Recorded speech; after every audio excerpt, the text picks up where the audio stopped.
Hey folks, it's your buddy Mike Messier, One Pro Wrestling and Sports Fan YouTube channel. I want to talk about this Max Holloway victory for the BMF Baddest Mofo Championship in UFC last night.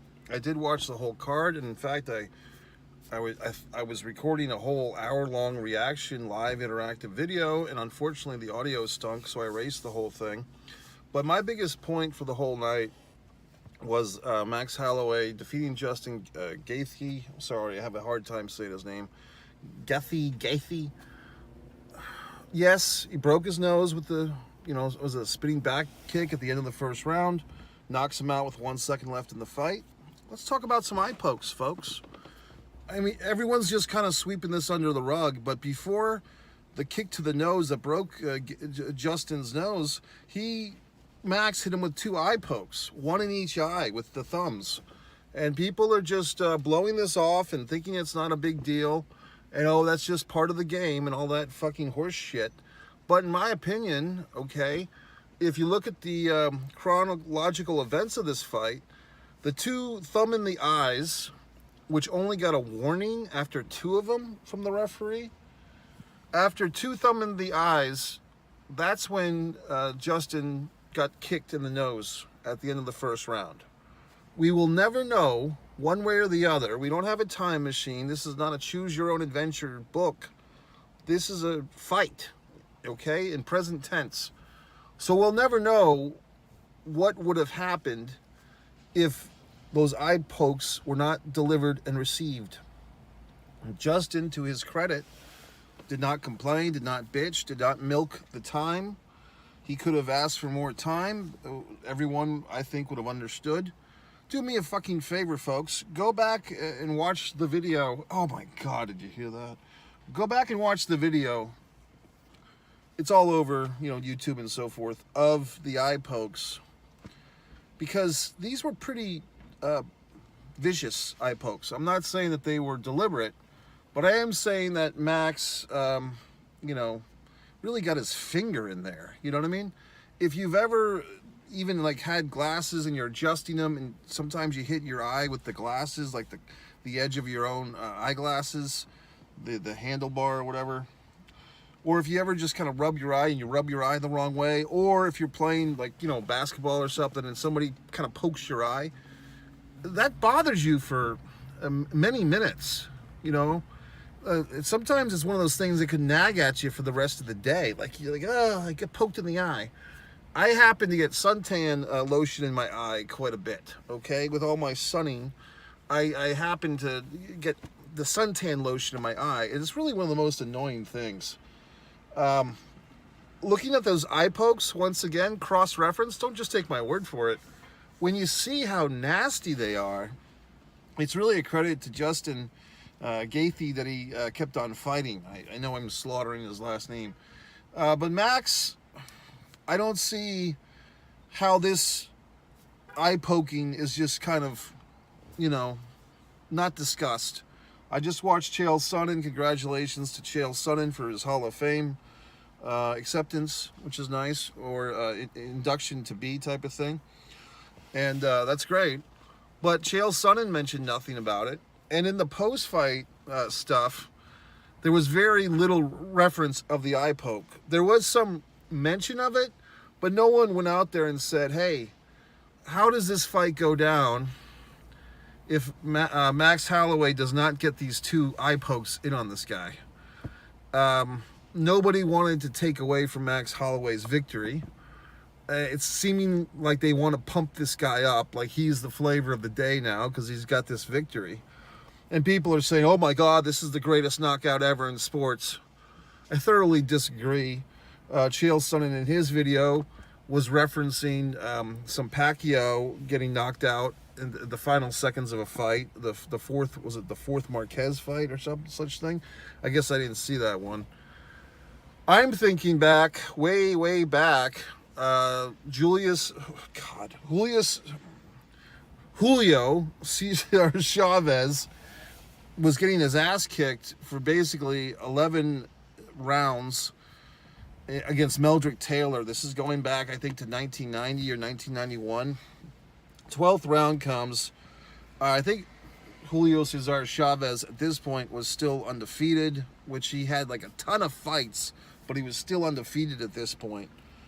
And they're going, and then with Meldrick Taylor is just dominating this fight, so he's probably winning 9 rounds to 2 or 10 rounds to 1 in going into the 12th. So the 12th round comes, and suddenly Julio Cesar Chavez knocks Meldrick Taylor down.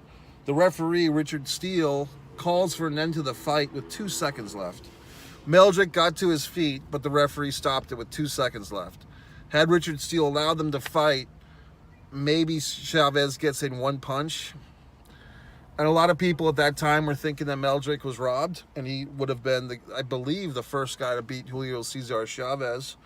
So if you want to talk about the greatest knockdowns, because Sutton was comparing different sports. He wasn't restricting his thing to UFC or mixed martial arts. He was opening up to boxing. So if you're going to go into boxing world with, you're going to say greatest knockouts, I'd put that Chavez over Taylor, just because Chavez was clearly losing the fucking fight with 2 seconds left, and he pulls it out of the jaws of defeat.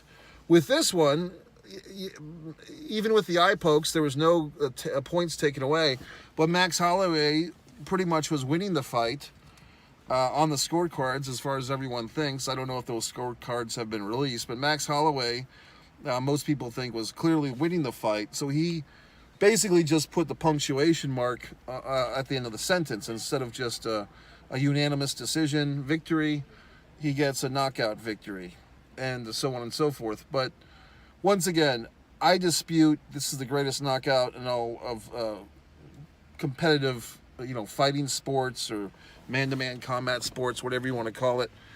I would actually put my personal favorite, I'm not claiming it's the greatest, I'm just saying my personal favorite, Buster Douglas knocking out Mike Tyson, okay? So let's go back to this thing, the eye pokes. I just have to put an asterisk on this. I really do. I'm officially putting the asterisk on it.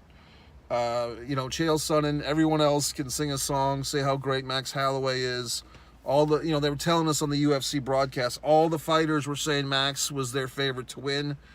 I don't know what's wrong with these people. I mean, to me, he cheated, okay? And furthermore, what do we do about this cheating? And when I think about it, it's like in sports, there's not much that happens if you cheat. There's not much repercussions to really dissuade people or teams from cheating. I'm going to go back in recent history. You go back to World Series, 5-6 years ago, there was a team that was basically, they would watch the catcher with his, 1 or 2 or fastball curve, the signals to the pitcher, and then the team would watch it on the television monitors, and then they would have someone like in the pitcher's box, like some asshole would fucking smash a trash can to make a noise. I'm trying to remember what team that was. Was it Arizona? Was it St. Louis? Something like that. And that team won the World Series, and they didn't find out until like a year later, they being Major League Baseball, and they ended up suspending coaches and other people that were involved in this thing. I believe the Red Sox coach at the time, he had bet on that World Series winning cheater team. He had moved over to the Red Sox, and I think he was suspended for a year. Look, folks, if you look at this channel, it's One Pro Wrestling and Sports Fan. There's a reason why pro wrestling comes first, because I can memorize all this fucking statistics in pro wrestling. Sports, there's just too many names for me to remember, but I remember certain things. What else? Tom Brady. Look, I was a Patriots fan. I was, in New England for all those glory years. But if you want to go back to Spygate, what was that, 2006, 2007?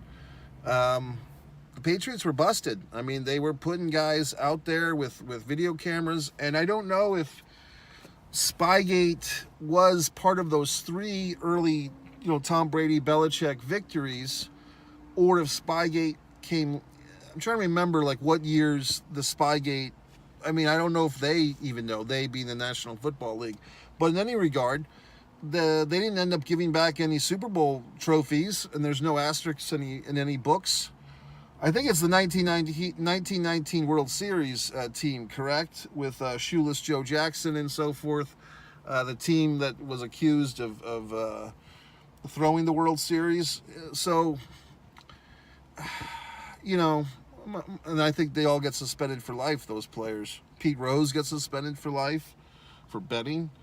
But the reality is, if you cheat, like not in a bad way to the game, like the disrespect to the game, whatever game it is, through behavior, but if you cheat in terms of cheating, breaking the rules in order to win, to get a competitive advantage in winning, there's not a lot of repercussions if you really think about it. You pay a fine, but the fines never really do damage to these people because they make so much money. Belichick got fined. I mean, did Brady get fined? Brady got suspended for 4 games for Inflategate years later, which I dispute Deflategate. I think this Deflategate was kind of a reactionary thing to Spygate. Going back to this eye poke, what is the repercussions for poking the eyes for Max Holloway in the first round? Thumbs in the eyes, 2 separate eyes, 2 separate thumbs. Does he get a warning? Does he get a point deducted? And once again, people might think, well, it doesn't matter because he ended up knocking him out. It actually does matter, because if a point was deducted after that first round, the whole fight changes. You know, it's a butterfly effect. Each fighter, if Gaethje knows that he gets out of there, I keep thinking of Theodore Gaethje, Justin Gaethje, whatever the hell. But Justin, basically, his strategy is different. His feeling is different. Perhaps Max is a little more tentative. Perhaps if there was a warning, you know, God forbid, after the first eye poke, there's not a second eye poke. A warning meaning like a penalty, a point deduction after the first eye poke. I've seen these eye pokes a lot more often, I think, in recent UFC fights. There was something that came out on Friday, I believe, an hour-long video about the UFC making new gloves or a redesign of the gloves. I would love to see a glove that somehow fights these eye-poking things. I'm wondering if the glove should actually have coverings on the finger, because I got to think that it's less intrusive to get a gloved cover finger in your eye than just a human bare fucking finger in your eye, because of the grime and what if a guy has like a nasty fingernail? I mean, do these guys have to have their fingernails trimmed to a certain length, or is that anything goes? I'm just asking the questions. I don't have the answers. So anyway, I'm putting a fucking asterisk there, Max. I don't think you're the BMF. I think you're the baddest eye pokerer. Congratulations, you're the eye poking champion. As far as this title, I know that there was the previous fight. Was it Sandoval? I can't get these names right. There was that, and then I did watch the Justin Poirier, Gaethje, whatever the fuck. That fight was anticlimactic. I'm a Dustin Poirier fan. I like him, but he didn't really do much in that fight. I think that was over in 2 rounds. I don't remember that being a 5-round fight, but maybe I'm forgetting something. But if this title, now it seems like this title's like a real title. It's confusing to me, because does that mean this title is restricted to one weight division, or can this title follow a champion around if he bounces around weight divisions or takes fights back and forth between two or more divisions? I'm a little confused. I mean, Dana White's, giving himself a blowjob about this thing, telling us how great he is and how smart he is for coming up with this $1 million man type of belt. I mean, honestly, it just reminds me of pro wrestling. And this was my fear, folks, as both a pro wrestling fan and a UFC fan. I wasn't happy about the two things joining, because I thought that was a strength, especially in the UFC regard, that they weren't pro wrestling. And now that these two mega companies have joined for a mega company, TKO, I don't like these lines being crossed. I don't like these things being blurred. It's disturbing to me. I think it diminishes mixed martial arts. It diminishes UFC. And I'm a pro wrestling fan, much bigger overall than an MMA fan, but for the integrity of UFC, I don't think it's a good idea that they merged with WWE. So I'm going on to another topic here, but I'll go back to the eye poking. Let me know what the hell you think if you've hung around here for 15 minutes. I just feel that the eye pokes had a bigger influence in this fight than anyone's giving them credit for. They're trying to play nice. They're kissing ass to Max Holloway. They're trying to make another superstar out of a mid-carder, and so on and so forth. You might be thinking, well, gee whiz, Max Holloway is fucking awesome. Okay, MMA guy. I'm sure that he is. But for the general fucking public asshole like myself, what I see is what I see. I see eye pokes, I see no repercussions, and I see a guy, Gaethje, to me, is the real goddamn champion here, because he's suffering these eye pokes, yet he continues to fight, he continues to defend this made-up secondary title, whatever the fuck it is, and I think he's the real winner. So Max Holloway, in my mind, pal, you're disqualified. You're not the BMF. You're the eye-poking champion of the goddamn world, and that's about it. So MikeMessier.com, go over there, do what you want to do. You can subscribe or not. You can purchase one of my books or not, okay? You can follow me on social media or don't. I mean, these are all options that you have. You can push the thumbs up or you cannot. These are choices that you get to make in this wonderful world. But if you've gotten this 16 and a half minutes with me, thanks. Leave a comment or don't. And so forth. But yeah, overall, 300 was a great deal. I really wish my video had the captured audio last night, but it didn't. So here's my hot take. Max Holloway, you get an asterisk. BMF asterisk.